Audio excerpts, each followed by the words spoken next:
नमस्कार, मैं ईशा शाह फ्रॉम अकोला।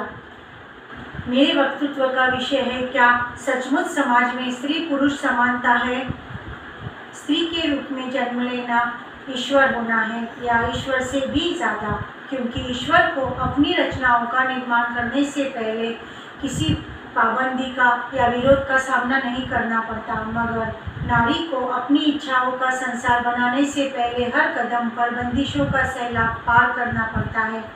परिवार के हर सदस्य के चेहरे पर खुशी के लिए वह अपनी दिन रात सुबह शाम सब अर्पित कर देती है, फिर भी जुबान पर कभी अपेक्षा नहीं लाती। तभी स्त्री कई मायनों में ईश्वर ही है। धरती से लेकर आसमान तक ऐसा कोई क्षेत्र नहीं है जहाँ स्त्रियों ने अपना श्रेष्ठत्व सिद्ध न किया हो। राजनीतिक, आर्थिक, सामाजिक, क्रीड़ा और अंतरिक्ष आदि सभी क्षेत्रों में स्त्रियों ने अपना श्रेष्ठत्व सिद्ध किया है।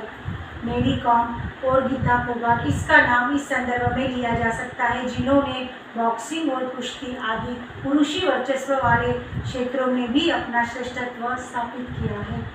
फिर भी स्त्रियों को अपना अस्तित्व बचाने के लिए संघर्ष करना पड़ रहा है।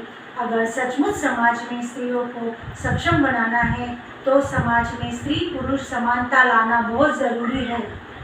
हमारे भारतीय संविधान में समानता के अधिकार को मूलभूत अधिकारों के रूप में समाविष्ट किया गया है। समानता का अधिकार यह एक मूलभूत अधिकार है जिसमें स्पष्ट किया गया है कि किसी भी प्रकार का भेदभाव करना यह कानूनन अपराध है।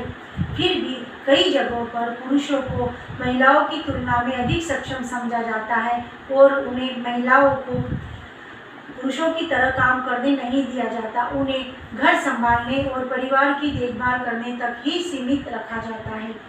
प्राचीन काल के भारतीय समाज में पुरुष प्रधान समाज था और भेदभावपूर्ण कई कुरीतियाँ प्रचलित थी, जिसमें सती प्रथा, विधवाओं का केशवपन किया जाना, कन्या भ्रूण हत्या आदि कई कुप्रथाएं प्रचलित थी, जिसके विरुद्ध अनेक समाज सुधारकों ने संघर्ष किए, जैसे महात्मा ज्योतिबा फुले, सावित्रीबाई फुले, राजा राममोहन राय, ईश्वर चंद्र विद्यासागर आदि समाज सुधारकों के प्रयत्नों द्वारा कई कुरीतियाँ खत्म हुई और कई कानून बने।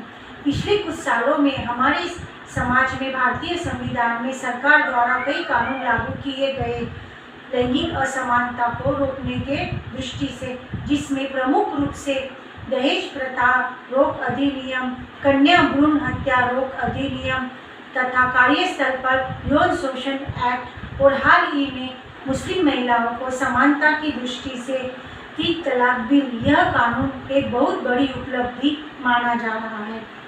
लेकिन क्या सवाल यह उठता है कि क्या सिर्फ कानून बनाने से हमारे समाज में स्त्री पुरुष समानता स्थापित हो जाएगी? तो इसका जवाब ना ही है। अगर सचमुच हमारे समाज में स्त्री पुरुष समानता स्थापित करनी है तो सबसे पहले हमें पुरुषों का नज़रिया बदलना होगा। हमें अपने लड़के को बचपन से ही यह सीख देनी चाहूँगी कि वह हर लड़की का सम्मान करे, तभी बदलाव संभव है।